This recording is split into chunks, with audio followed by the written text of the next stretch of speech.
Hello বন্ধুরা, তোমাদের জন্য আরেকটি সুন্দর ড্রামা নিয়ে আসলাম। সেটা দেখে তোমরা অনেক কিছু বুঝতে পারবে। মেয়েটি হঠাৎ করে ঝুলছিল, হঠাৎ করে নিচে পড়ে যায়।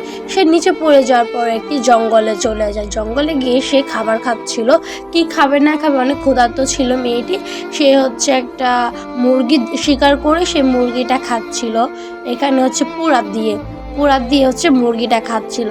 তারপরে রাতের খাবারের জন্যে মেয়েটি শিকার করতে যাচ্ছিল এবং সে যে এখানে আছে, এখানে আর কেউ নেই।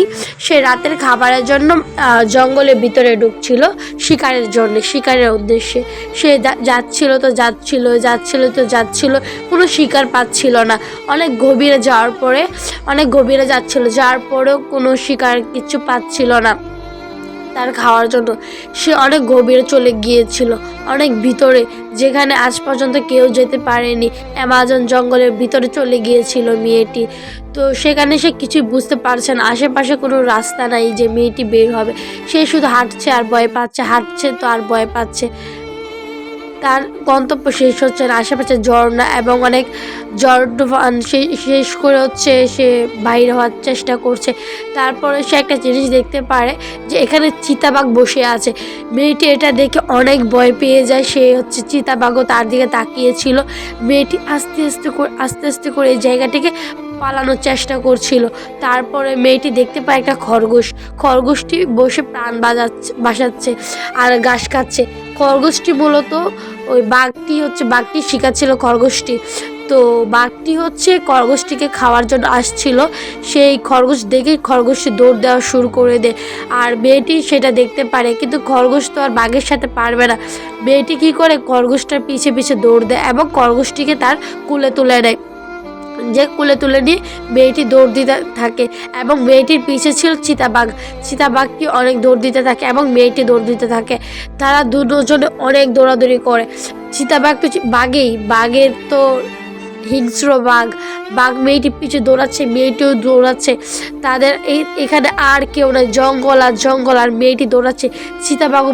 চিতাবাঘও দৌড়াচ্ছে, বাঘটিও দৌড়াচ্ছে, মেয়েটিও দৌড়ে তো হঠাৎ করে একটা কোণার মধ্যে বসে পড়েছে এবং বাঘটি পাশ দিয়ে চলে গিয়েছে।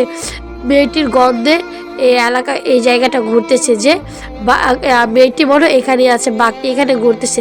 যে বাঘটি একটু দূরে চলে গিয়েছে, মেয়েটি আবার উঠে অন্য জায়গায় যাওয়ার জন্য প্রস্তুত নিচ্ছে এবং তার হাতের এটা ভালো করে হাতে নিয়েছে তার অস্ত্রটি। তারপর চিতাবাঘ এই আশেপাশে ঘুরছে, কারণ মানুষের সেই গন্ধ পাচ্ছে। তারপরে মেয়েটি ঝর্ণার সাইড দিয়ে, নদীর সাইড দিয়ে সে পালানোর চেষ্টা করে। তারপরে এই রাস্তা থেকে সামনে আরেক রাস্তায় চলে যায়, পানি পার করে আরেক রাস্তায় চলে যায়। মেয়েটি ভাবছে এইদিকে গেলে হয়তো সে বাঁচতে পারে, কিন্তু সে এদিকে যাওয়ার পর চিতাবাঘটি ছিল। মেয়েটি ভিজে ডুবগুর হয়ে যায়। তারপরে মেয়েটি অন্য রাস্তায় চলে আসে। সে বার হওয়ার জন্য অনেক চেষ্টা করছিল, কিন্তু সে বের হতে পারছিল না।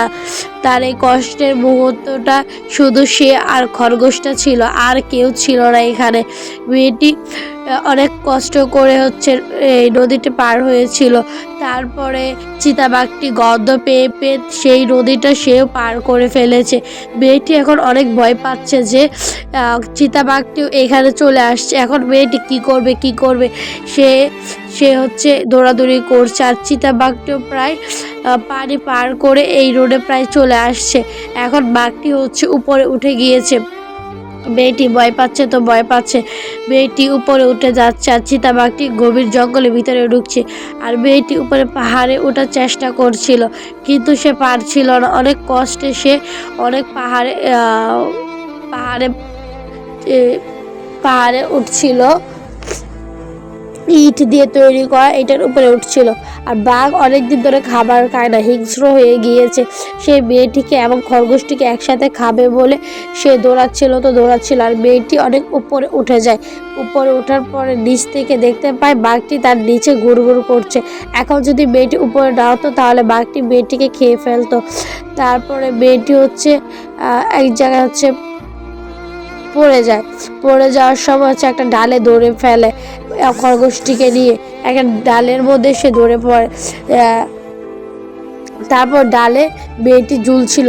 তারপর হঠাৎ করে ডালটি অনেক নাড়াচাড়া করছিল এবং খরগোশটি তার হাতে ছিল। মেয়েটি কি করবে না করবে বুঝতে পারছে না, তার হাতও অনেক ব্যথা চলে আসে, সে আর দাঁড়িয়ে থাকতে পারছিল না। তারপরে সে ডাল ভেঙে পড়ে যায় নিচে। নিচে গিয়েও মেয়েটি মরে নাই, আরেকটা পাতার মধ্যে সে নিজেকে বাঁচিয়ে ফেলে এবং ঝর্ণার মধ্যে সে পড়ে যায় এবং তার হাতের খরগোশটি হারিয়ে যায়।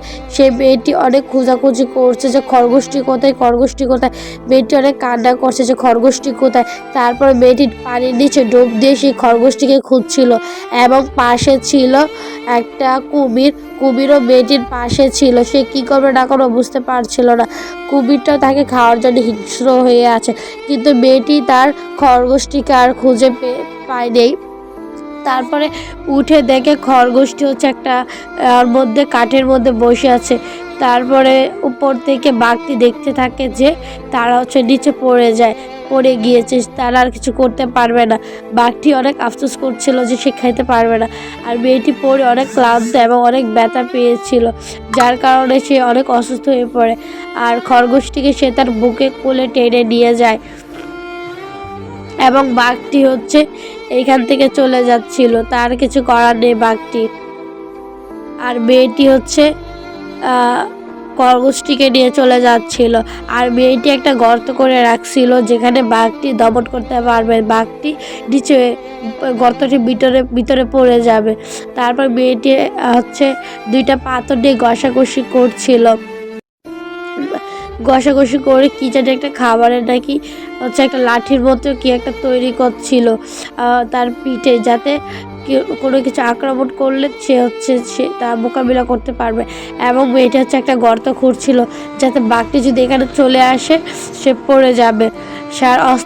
তার অস্ত্র ছিল খরগোশটিকে এখানে রেখে দিবে এবং বাঘটি নিচে পড়ে যাবে। এরকম করে সে অনেক বড় একটা গর্ত তৈরি করে ফেলে এবং নিচে পড়ে যাবে বলে তাই করছিল। তারপরে মেয়েটি গর্ত করে ফেলে, গর্তের উপর একটি মাছ রাখে।